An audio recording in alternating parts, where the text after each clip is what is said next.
할렐루야. 오늘은 빌립보서 3장 7절부터 14절의 말씀을 가지고 부활의 능력으로 승리하리라는 제목으로 말씀을 증거하겠습니다. 성경 봉독합니다. 빌립보서 3장 7절. 그러나 무엇이든지 내게 유익가 되는 것을 내가 그리스도를 위하여 다 해로 여길 뿐더러. 8절. 또한 모든 것을 해로 여기면 내 주 그리스도 예수를 아는 지식이 가장 고상하기 때문이라. 내가 그를 위하여 모든 것을 잃어버리고 배설물로 여김은 그리스도를 얻고. 9절. 그 안에서 발견되려 하매니 내가 가진 의의는 율법에서 난 것이 아니요 오직 그리스도를 믿음으로 말미암은 것이니 곧 믿음으로 하나님께로부터 난 의라. 10절. 내가 그리스도와 그 부활의 권능과 그 고난의 참여함을 알고자 하여 그의 죽으심을 본받아. 11절. 어떻게 해서든지 죽은 자 가운데서 부활에 이르려 하노니. 12절. 내가 이미 얻었담도 아니요 온전히 이루었담도 아니라 오직 내가 그리스도 예수께 잡힌 바 된 그것을 잡으려고 달려가노라. 13절. 형제들아 나는 아직 내가 잡은 줄로 여기지 아니하고 오직 한 일 즉 뒤에 있는 것은 잊어버리고 앞에 있는 것을 잡으려고. 14절. 표대를 향하여 그리스도 예수 안에서 하나님이 위에서 부르신 부름의 상을 위하여 달려가노라. 아멘.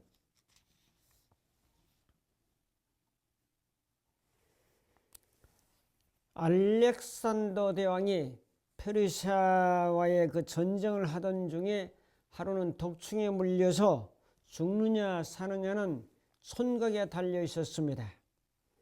중환병에 걸리고 말았는데 급히 명의들을 다 불렀죠. 치료를 하도록 했으나 별로 신통한 효과를 거두지 못했습니다. 그런데 자신이 믿고 청결한 부관이 의사 한 명을 추천했습니다.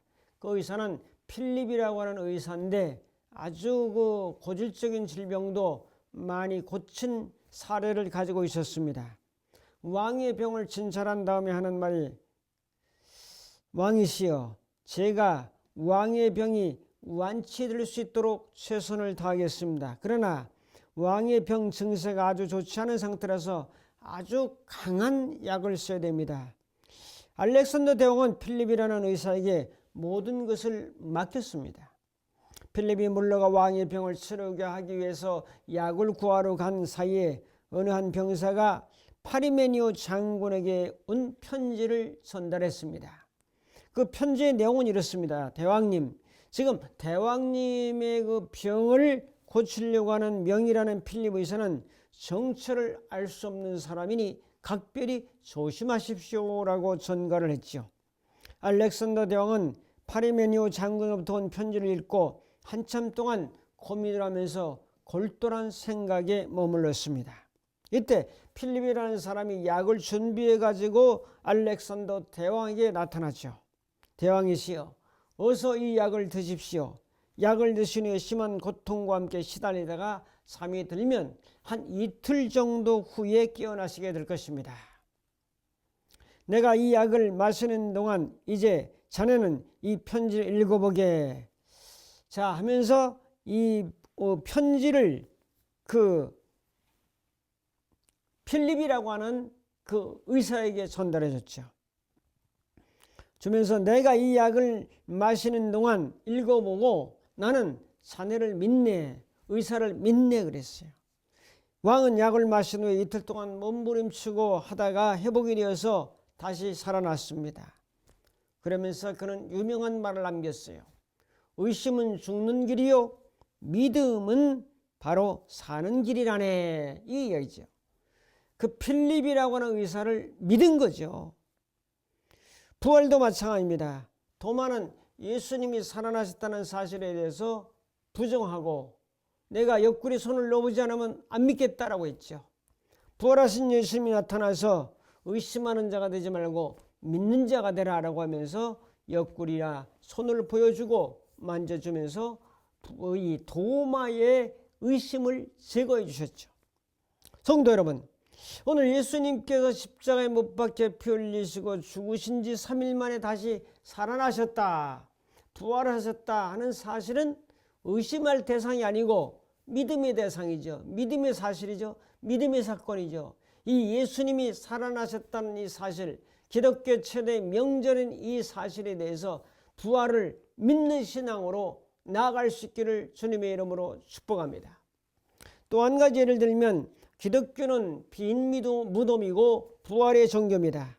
모든 인생들은 모두 무덤으로 끝이 납니다. 그러나 기독교는 빈 무덤이고 부활의 종교입니다. 중국의 모택동의 무덤을 가보면 썩지 않게 방부제를 처리하고 그 무덤 안을 16도씨를 유지하면서 죽을 때 모습 그대로 누워 있습니다. 많은 사람들이 참배하기 위해서, 구경하기 위해서 줄을 서 있습니다. 베이징에서 멀리 사는 사람들은 이곳에 한번 다녀가는 것이 이제 영광이라고 생각합니다. 모스크바에 가면 레닌이라고 하는 공산주의 시작을 했던 그 사람의 모습도 똑같이 되어 있습니다. 북한의 금수산 기념궁전에 가면은 김일성의 모습도 그렇게 썩지 않게 방부제 처리해서 보존되어 있습니다. 세상 사람들은 무덤의 크기라든지 생전의 권세와 위용을 자랑하곤 합니다. 이집트에 가면 피라미드, 불가사의한 거대한 수십 미터의 피라미드가 그렇고, 진시황의 왕릉도 여산릉이라고 불리는 진시황릉은 작은 산만 합니다. 무덤 봉분 아래서 꼭대기까지 계단을 오르는 데만 해도 15분이나 걸립니다. 자, 옛날의 영광과 위엄을 드러내는 무덤이 자리 잡고 있는 것이죠. 인간은 이 땅에서 아무리 큰 영광을 드러냈다 할지라도 죽음과 무덤을 자랑할 뿐입니다. 예수님은 무덤이 없죠. 예수님은 다시 살아나셨기 때문에 이 세상의 영광과 위용을 자랑하는 무덤이 없다는 거죠. 예수님 부활절은 죽음이 패하고 생명으로 승리한 날이죠. 마귀는 패하고 예수님이 승리한 날이죠. 절망이 패하고 부활의 소망으로 승리한 날이죠. 오늘 말씀은 부활절은 단지 예수님이 죽으셨다가 살아났다는 역사적 사건으로만 끝나는 것이 아니라, 기억으로만 끝나는 것이 아니라 우리의 현재와 미래를 바꾸는 놀라운 능력을 가지고 있음을 사도 바울은 빌립보 교인들에게 말씀하고 있습니다.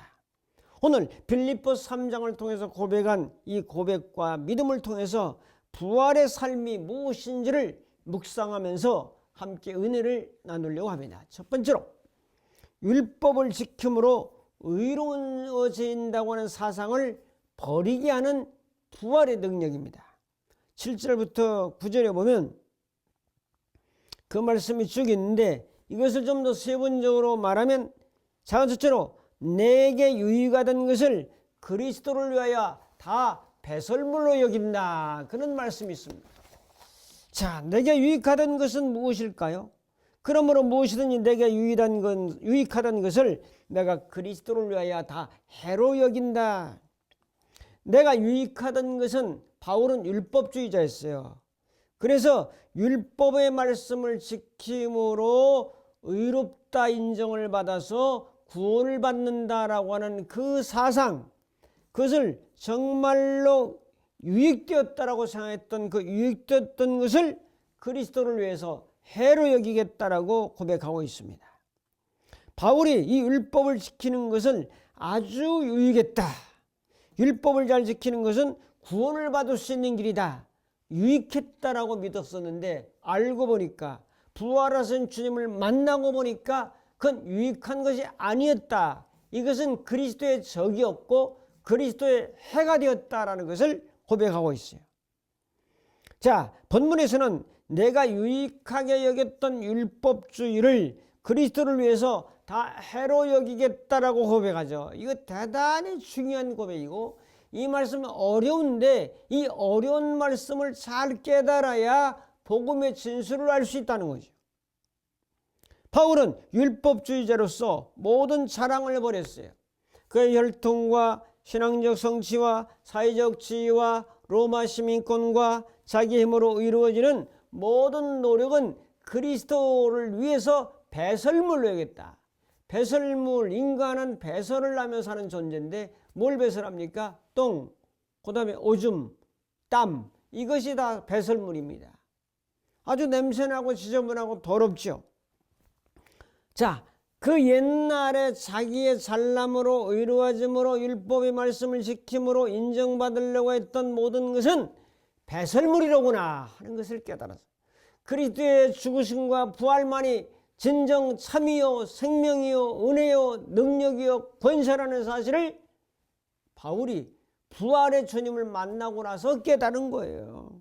이걸 우리가 깨달아야 되는데 제 말이 전하는 말이 둔하기 때문에 이것을 제대로 전달 못하는데 이 사실을 깊이 인식하고 깨닫고 믿으면 구원에 이를 뿐만 아니라 복음의 진수를 깨달아 알 수 있는 거죠. 자, 두 번째로 내 주 그리스도 예수를 아는 지식이 가장 고상하다고 고백합니다.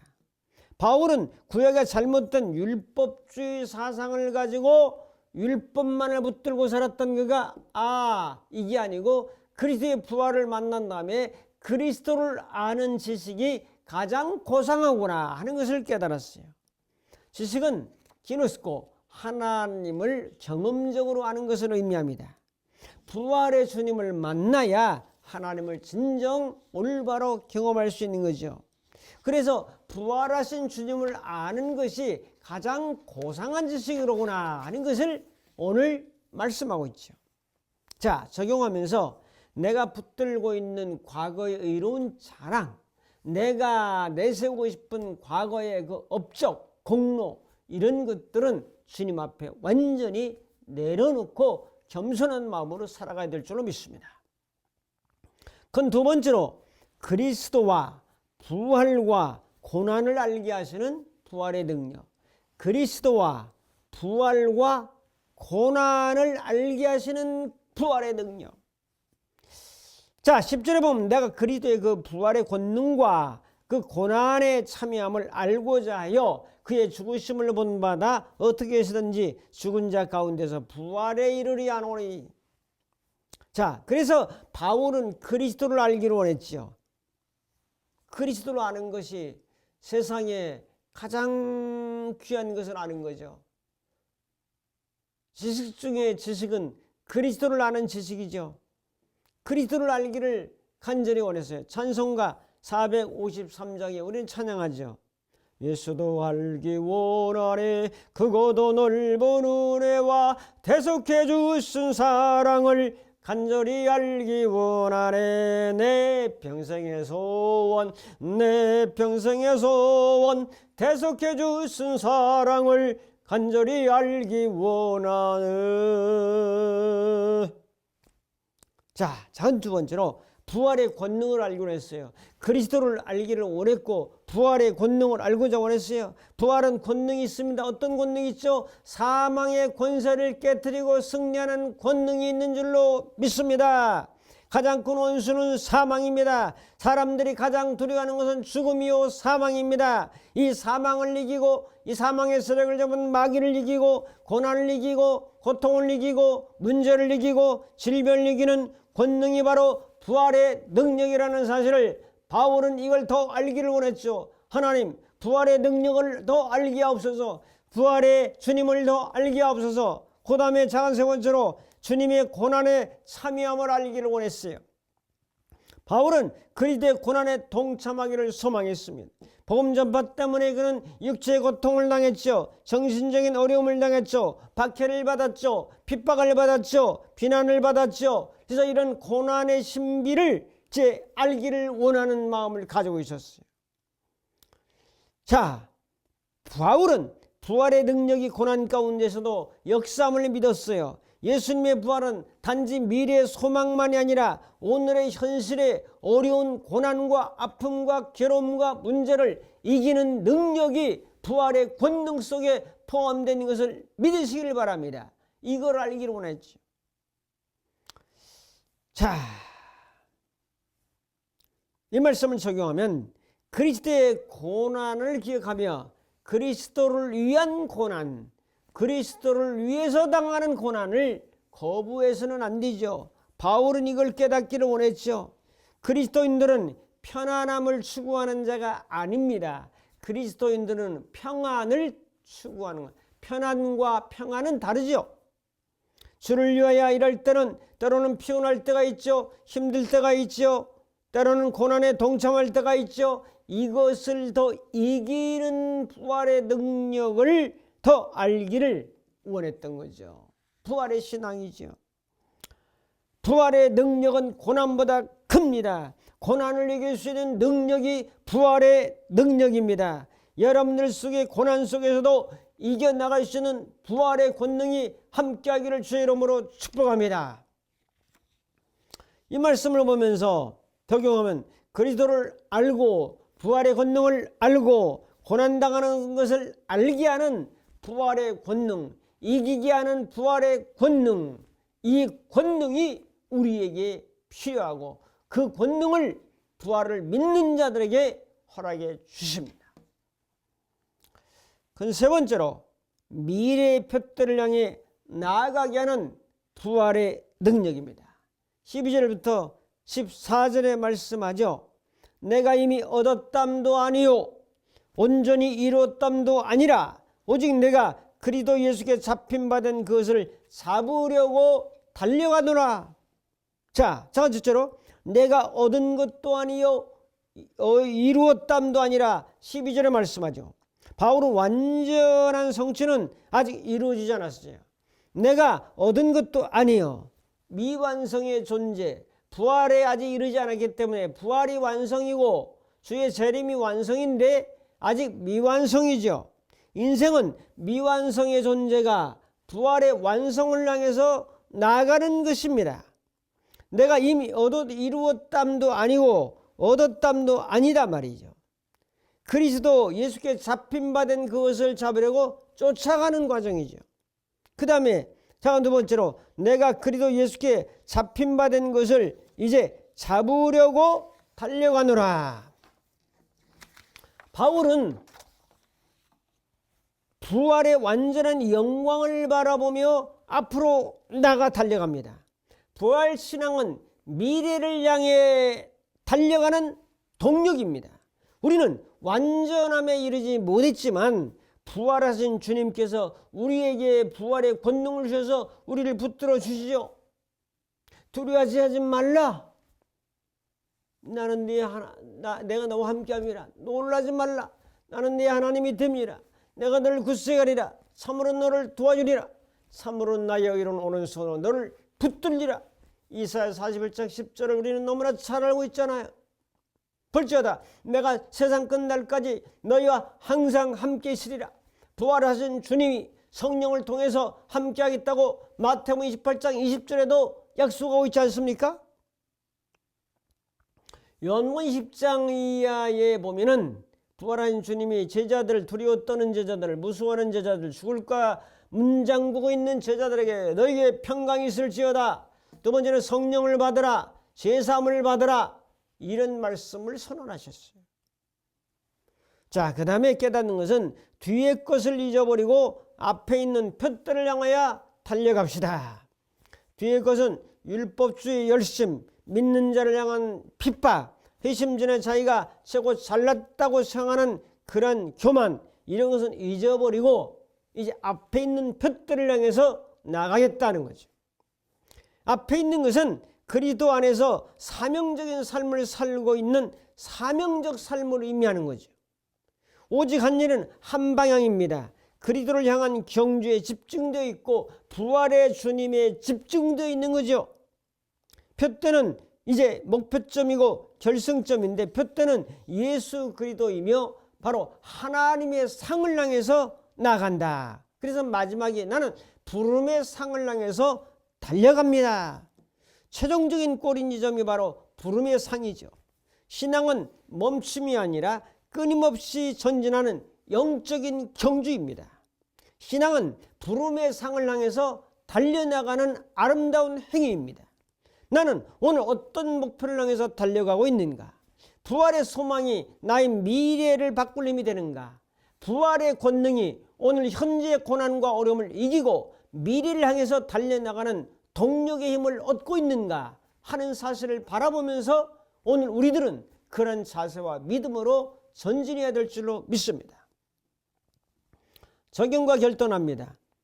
나의 의를 버리고 복음을 따라가는 부활의 능력, 그리스도와 부활과 고난을 알게 하는 부활의 능력, 미래의 표들을 향하여 부름의 상을 향해서 나아가게 하는 부활의 능력.